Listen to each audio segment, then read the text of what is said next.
So in this video, I was actually watching the latest Fresh and Fit podcast with AMS, Alpha Male Strategies. And he makes a point talking about how, your average American man can't get the average American woman to submit. And he's like, that's why, you got a lot of, you have a lot of American men that go out and they want to rush to all these different countries, for example, like in Colombia. And I would say that he's completely wrong. I'm going to look at the clip real quick. I'm going to listen to it here. This is basically, I'm here on my laptop here in Colombia, listening to this. Just to a matter of what's their sexual marketplace in the localized area and how that dictates. Perception. Guys, that ain't the only reason why guys want to run their ass to Colombia. Guys, that ain't the only reason. Because guys don't know how to get women to respect them. And so they go to these foreign countries, Brazil, Colombia, all these other countries where women are quote unquote more feminine, right? Yeah. Because they can't get the American women to respect them. Mm-hmm. And so they want to run to those countries because those women are quote unquote supposed to be, I have no idea, supposed to be more submissive. But at the end of the day, if you can't make a woman submit over here, then going over there, you ain't gonna make a woman to be able to submit over there either. At the end of the day, women don't respect number one thing, the fact that you can walk away. That's the only thing women respect. Bam. And so if she likes you enough and you got the balls enough to walk away, she's not cooperating, but guys can't do that. Guys be like, I'm leaving. They turn around, see that ass, you know what, let's work it out. And therein lies the problem. You can't do that. See, I can walk away. Now, I will say that he makes is true. That if you're not willing to walk away from a woman, then obviously that presents an issue. And I'm here currently in Colombia myself. And I come to Colombia very often. And if you've never, when you listen to the clip, he himself says, I've never, just what I've heard. Like, I've never been there. I haven't experienced it myself. But this is the narrative that men supposedly say, that the women are more submissive. And the reality is that is true. The women here in Colombia are far more feminine and submissive than women in America. And overwhelmingly, the problem is related to the welfare state. Because the government obviously can create money, right? America can create money out of thin air. It's not like here in Colombia that doesn't have a central bank.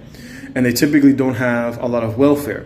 So that's why you still see patriarchy in places like Mexico and South America, etc., right? Typically in Latin America is where you're going to see patriarchal lifestyles. Or, for example, in places like in Saudi Arabia, right? The Middle East, you're typically going to see, because all those places don't have welfare programs. And so what happens is that the women still have to compete for the men who are then going out there and competing for the resources. But if you don't have to compete for men, then why? Because the government is giving you resources, then there's no reason for you to be feminine. There's no reason for you to be fit and in shape. There's no reason for you to have children, because the government is basically your safety net, right? Whereas typically, as a woman gets older, she relies on her family. And so if the women can rely on the government to extract resources from single men, well then they're not going to have children. And this is the problem that you have in the entire West. The entire West, in whatever Western country, typically what you see is socialism. Just look at, for example, in Canada. Canada is a huge socialist country, and so is America. So is UK, and so is all of Europe, all of Western Europe, I should say. And it's overwhelmingly because of the social programs. And they push, of course, feminism isn't the biggest problem. It's primarily that women are the biggest voters, and they vote for more, they have the ability to vote for more welfare. And if women can vote for more welfare, then they will. And as a result, there's no reason for them to be feminine, fit, and friendly. So they can be nasty individuals, and the government will turn a blind eye, because these very same individuals will go ahead and vote for these people that will expand the government, they'll expand their authority, they'll be able to control the people, and they'll be able to extract more resources. And it's just a circular problem. This eventually goes away. Venezuela had the same problem. Greece had the same problem. France had the same problem, even worse. And you look at any socialist country that has collapsed. Look at Cuba as an example. Cuba had the same problem, where their women were that way before. And then now since there's no social programs, the women are nice and they're fit and they're friendly. But Venezuela had the slutwalks too. Venezuela was the 5th wealthiest country in the world. And the women were doing the same thing, just like you see in America. They were out there shaking their titties. They were doing the naked walks, the slut walks that men can't tell them how to dress. And when the country collapsed, guess what?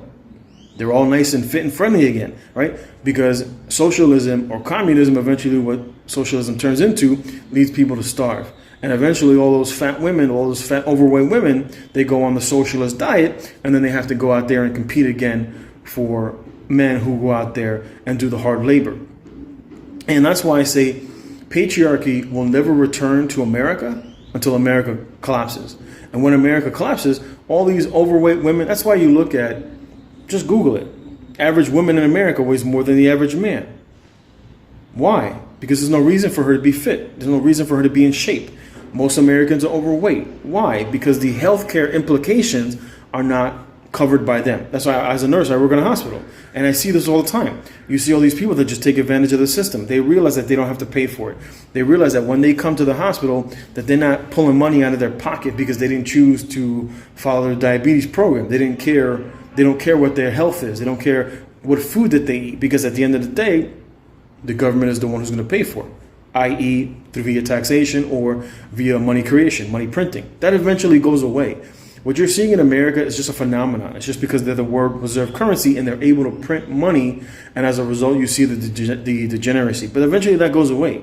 You eventually run out of other people's money, and then everybody reverts back to gender roles. The only reason, and they cover a lot of this stuff in the Fresh and Fit podcast, where they talk about why are the women the way they are, and they're like, well, these are first world problems. Well, if that's the case, and you don't want to partake in many of these issues, and that's why I say, go to another country. Go to a second or a third world country where you're able to find women who are feminine and fit and are much more easier to deal with. Because the reason you see in places like in Colombia or in many other Latin American countries why the women are so fit is because they have to compete for male attention. And just being a woman is not enough. Just being a woman is not enough, like in America. Most men don't get female attention. And so as a result, women are just like, I showed up, I deserve a millionaire, right? A lot of women have this attitude. I want a man who's 6 inches, has a six-pack, and makes 6 figures. Like 6 figures has to be standard. And then women have these delusional requirements. Why? Because their monetary necessities are cared for by the government, either via outright welfare, which is typically what you see in a lot of Black and Hispanics, or overwhelmingly via pushing women into the workforce and the government forcing companies to diversify. And it's typically what you see. It's welfare in one way or the other. Anyway, I was enjoying the podcast up until I heard this bullshit, and that's it. And that's basically what it is. It's a lot of men who haven't traveled, who don't understand how social dynamics work between men and women, and that much of this stuff will go away. And I've covered this in many videos, and it's not something that you should believe or even think that you should be hindered in traveling, as they say, the passport game, and go out there and experience a lot of these women who are feminine. Because a lot of it doesn't have to do with money. You don't have to go out there and make it rain. They want you to think that you got to go out there and you got to, throw money around. And typically, most of those women that you see, like when you see guys that go out to Colombia and they like rent a boat and they got all these, women on there, most of those are prostitutes. Most of those women are prostitutes. And so a lot of times men take first world problems and they bring them to second and third world countries, and then they create the very same problems that they have in their country, and they bring them here. Anyway, I'm going to leave it there. Thanks for watching. I'll catch you next time.